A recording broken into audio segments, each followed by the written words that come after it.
Olá, pessoal. Eu sou a farmacêutica residente Yara Garcia e vou falar um pouquinho mais para vocês sobre medicamentos injetáveis. Eu vou iniciar falando novamente, repassando sobre definição de medicamentos injetáveis de maneira rápida, alguns conceitos importantes, o conceito de estabilidade, vou falar um pouco sobre a diferença de medicamentos irritantes e vesicantes e um pouquinho sobre reações extrapiramidais. Como já explicado anteriormente pela Isiane, o medicamento injetável é uma preparação estéril destinada à administração parenteral. E ela pode se apresentar na forma de solução, que é quando é um líquido, é uma forma farmacêutica líquida, límpida e homogênea, de suspensão, que vai ser uma forma farmacêutica líquida, que vai apresentar partículas sólidas dispersas num líquido, ou então a emulsão, que vai ser a junção de dois líquidos immiscíveis, no qual um dos líquidos vai estar disperso na forma de pequenas gotas. Aqui eu vou falar um pouco sobre alguns procedimentos no momento de preparação dos medicamentos injetáveis para administração. Muitos medicamentos injetáveis se encontram na forma de polifiolizado inicialmente, que é um pó estéril obtido pelo processo de liofilização, que vai ser a remoção de água pelo congelamento a pressão extremamente baixas. Esse processo ele é realizado a fim de garantir diversas características físico-químicas do medicamento, evitando que ele não se degrade em outra molécula e também aumentando o seu tempo de estabilidade e esterilidade. A reconstituição vai ser um procedimento em que a gente vai obter uma solução injetável através da adição de um solvente ao medicamento na forma de polifiolizado, e ela deve ocorrer em condições assépticas, a fim de manter a integridade química e microbiológica da preparação. É interessante que ela seja realizada pouco tempo antes da utilização do medicamento, com diluentes compatíveis, então sempre é necessário a gente observar as orientações nas bulas de cada fabricante, e também nesse momento, alguns medicamentos podem apresentar expansão do volume. A diluição vai ser uma outra etapa em que consiste no ato de diminuir a concentração do medicamento. Normalmente esse medicamento vai estar no estado líquido pela adição de diluente em um volume apropriado, considerando o pH e a solubilidade desse medicamento. Então, nesses momentos, é interessante a gente observar as orientações na bula para cada fabricante, perguntar ao farmacêutico caso haja alguma dúvida. Também é interessante se a gente manter um registro de armazenamento com a data e o horário da manipulação desses medicamentos, qual foi a concentração obtida a partir desse processo de reconstituição e diluição, o nome do profissional que realizou esses procedimentos e a validade. Também é importante a gente ficar atento ao controle da temperatura, porque alguns medicamentos podem ser termoláveis, vão ter sua estabilidade aumentada em temperatura, em refrigeração ou temperatura ambiente. Alguns vão ser de uso imediato, então a gente precisa ficar atento também. Alguns não devem ser armazenados de forma refrigerada, tem que ser em temperatura ambiente, ou então ao abrigo da luz. Então, sempre é importante a gente observar a especificidade de cada medicamento. Aqui a gente vai falar um pouco sobre a reconstituição, diluição e estabilidade, como elas se relacionam. Por exemplo, a adenosina de 3 mg já é uma solução injetável que já vai se encontrar na forma líquida. Ela não vai precisar ser reconstituída e ela também não apresenta a necessidade de ser diluída. Ela pode ser administrada pela via intravenosa em bolos, e ela, por ser um medicamento que já vai vir diluído, já vai vir na sua forma líquida e vem numa ampola, ela tem a estabilidade de uso imediato. Então, você não pode armazenar ela para caso sobre algum medicamento naquela ampola, para um uso posterior. Ela tem que ser usada imediatamente e o que sobrar ser descartado. A amicacina também já vai vir na sua forma, de forma líquida, então não é necessário a reconstituição, e dependendo da via de administração, ela pode ou não ser diluída. Na via intramuscular, ela não vai precisar ser diluída. Só que se você for fazer por infusão lenta, na via intravenosa, vai ser necessário diluir de 100 a 200 ml de soro fisiológico a 0,9%, ou soro glicosado a 5%, ou Ringer lactato. Então, também é importante a gente observar quais vão ser os diluentes utilizados. Nesse caso, a gente pode usar qualquer um desses três, mas em alguns medicamentos não é possível. E aí, a estabilidade da amicacina, após a diluição, ela vai ser estável em temperatura ambiente por 24 horas. Então, não é necessário refrigerar. E a estabilidade dela só se garante por 24 horas. Já a ampicilina, de 1 grama, é um medicamento que vai se encontrar inicialmente na forma de um pó liofilizado, devendo ser reconstituído com água destilada a 3 ml. De acordo com a sua via de administração, ele deve ser diluído, como é no caso da via intravenosa por infusão, que ele deve ser diluído em 100 ml ou de soro fisiológico a 0,9%, ou soro glicosado a 5%, ou ring lactato. E aqui a gente consegue observar algumas diferenças já de estabilidade. Após a reconstituição com os 3 ml de água destilada, ele tem que ser o uso imediato. Então, você vai reconstituir, vai abrir aquele sistema ali que vai estar hermeticamente fechado, e assim que você reconstituir, deve ser utilizado. Se você fizer a diluição, esse tempo de estabilidade já vai ter uma alteração.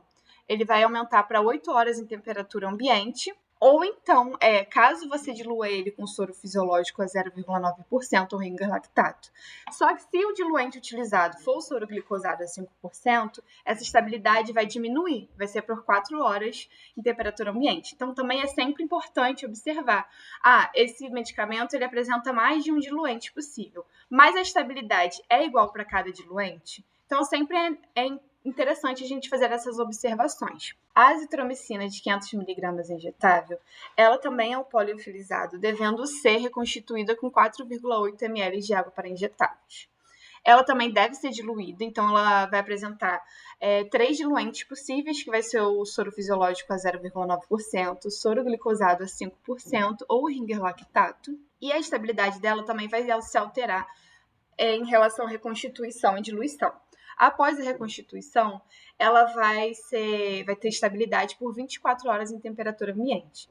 Já após a diluição, vai ter uma estabilidade de 24 horas em temperatura ambiente, que pode chegar a 7 dias sob refrigeração. Mas nesse caso aqui de 7 dias, é sempre importante a gente observar antes de fazer, em todos os casos, mas frisando para os 7 dias, que é um período maior, é sempre necessário e importante que você observe as características físicas desse medicamento. Muitas vezes o medicamento pode sofrer alteração e isso alterar o seu efeito sem a gente conseguir observar de forma visual. Mas no momento da administração ali junto do paciente, uma das formas da gente garantir que esse medicamento apresenta as características necessárias, tanto para o efeito quanto para a segurança do paciente, é observar as características físicas dele.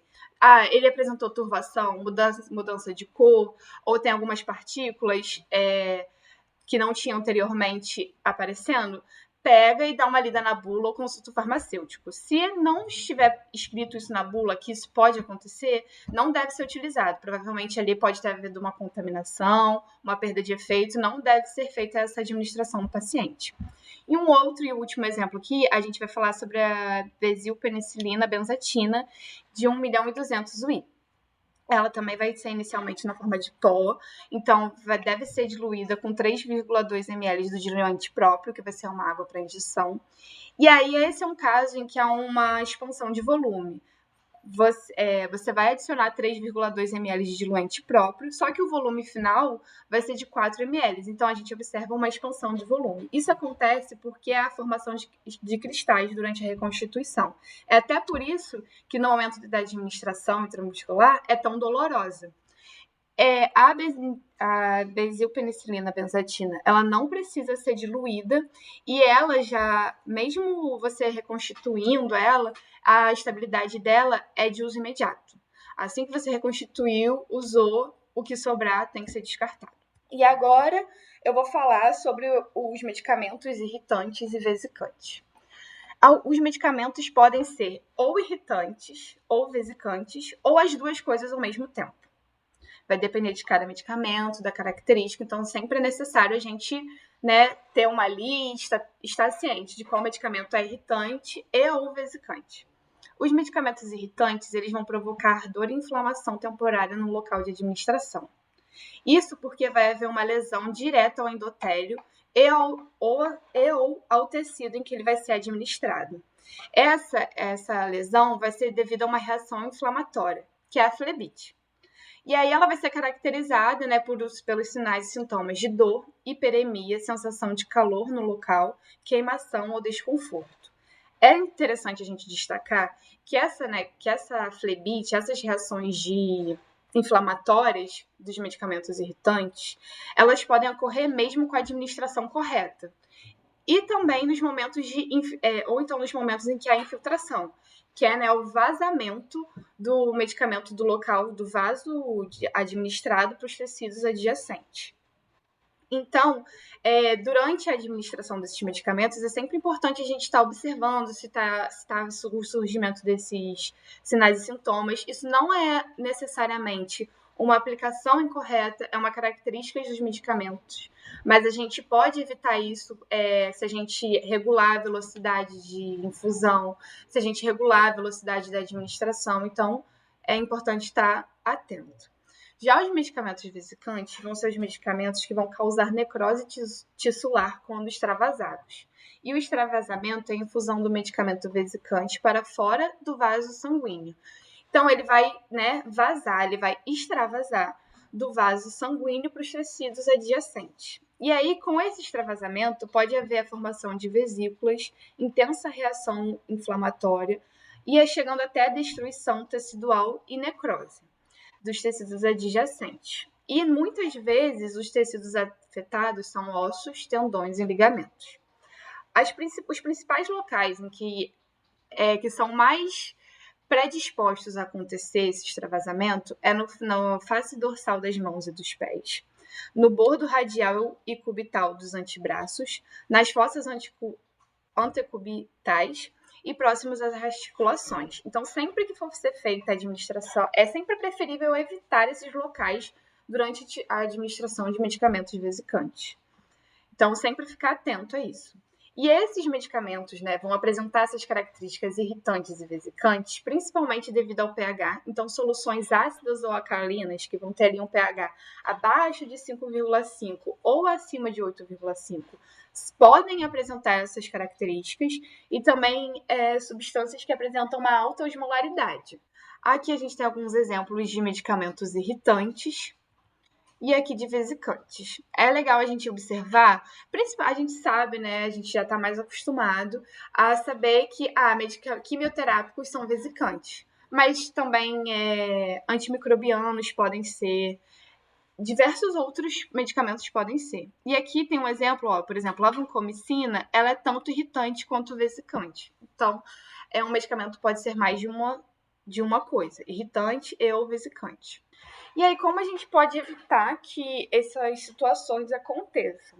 É interessante a gente fazer uma avaliação da rede venosa do paciente. Então, assim, por exemplo, pacientes que fazem quimioterapia já há um tempo, elas vão costumar apresentar essa rede venosa um pouco mais fragilizada. Então, é interessante a gente observar ali no momento da administração se a rede venosa tem capacidade, se ela comporta, né, se ela não está tão fragilizada para receber essa administração desses medicamentos. Então, sempre é interessante a gente fazer a administração nas veias calibrosas, evitar punção venosa em membros que correspondam ao lado de mastectomia, membros edemaciados ou que não têm sensibilidade, e membros inferiores, que também já fica um pouco mais difícil uma supervisão visual.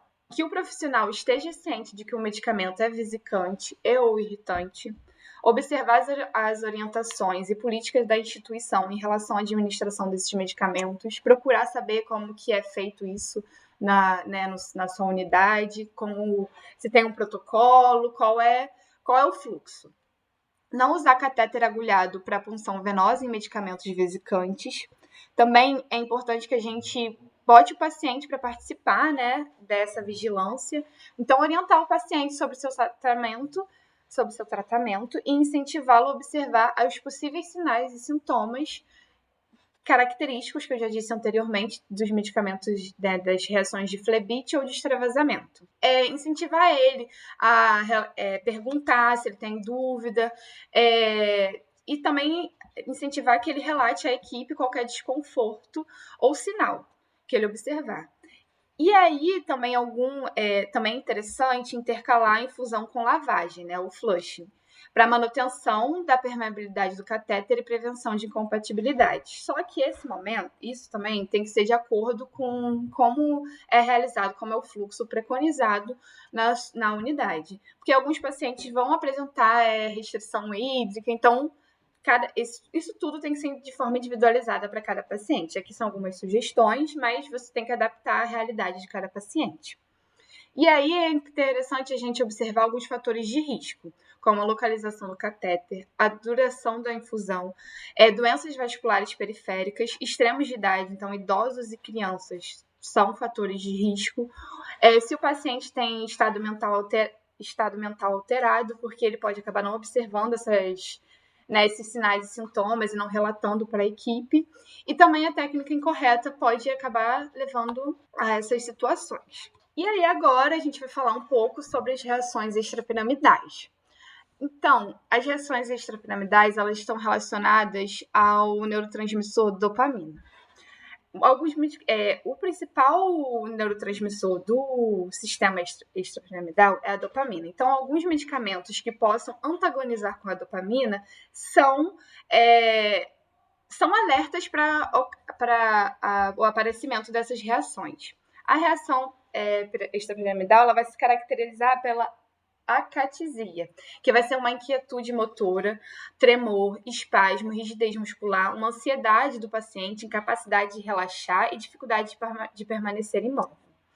Os medicamentos mais associados, que a gente vê maior ocorrência de reações extrapiramidais, é a metoclopramida, bromopirida, haloperidol, clorpromazina e risperidona, e outros inibidores de recaptação de serotonina, estimulantes ou antidepressivos tricíclicos. Aqui a gente traz alguns dos mais comuns que a gente costuma observar.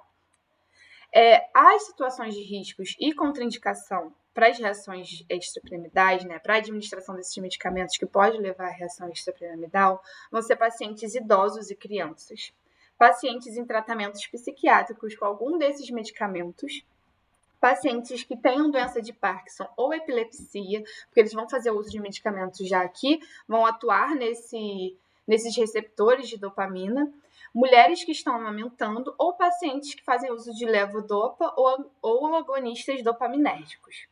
Então, nesses casos que a gente for fazer a administração desses medicamentos, é interessante que a gente observe a velocidade de administração. Uma administração mais rápida pode acabar levando essa reação extrapiramidal devido ao grande aumento mais rapidamente desses medicamentos que vão poder antagonizar com a dopamina, levando à ocorrência das reações extrapiramidais, e também observar os intervalos de administração. Se o medicamento é de 8 em 8 horas, ele tem que ser feito de 8 em 8 horas, não pode ser num período inferior, porque pode acabar aumentando os riscos de reações extrapiramidais. E aí, por algum motivo aconteceu. E agora, o que a gente pode fazer? A administração deve ser interrompida no momento que você observar as reações extrapiramidais. E o tratamento vai ser o tratamento dos sintomas e o suporte ao paciente. Então, caso você veja que a situação está muito extrema de uma reação extrapiramidal, conversa com o médico, vê o que pode ser feito, mas normalmente vai ser a interrupção da administração é o suficiente. É isso, pessoal. Muito obrigada pela atenção de vocês. Qualquer dúvida, vocês podem procurar a farmácia, que está localizada no primeiro andar do prédio ambulatorial. E qualquer coisa também pode ligar para a gente, o ramal 210. Muito obrigada pela atenção. Até a próxima. Aqui são as referências bibliográficas utilizadas.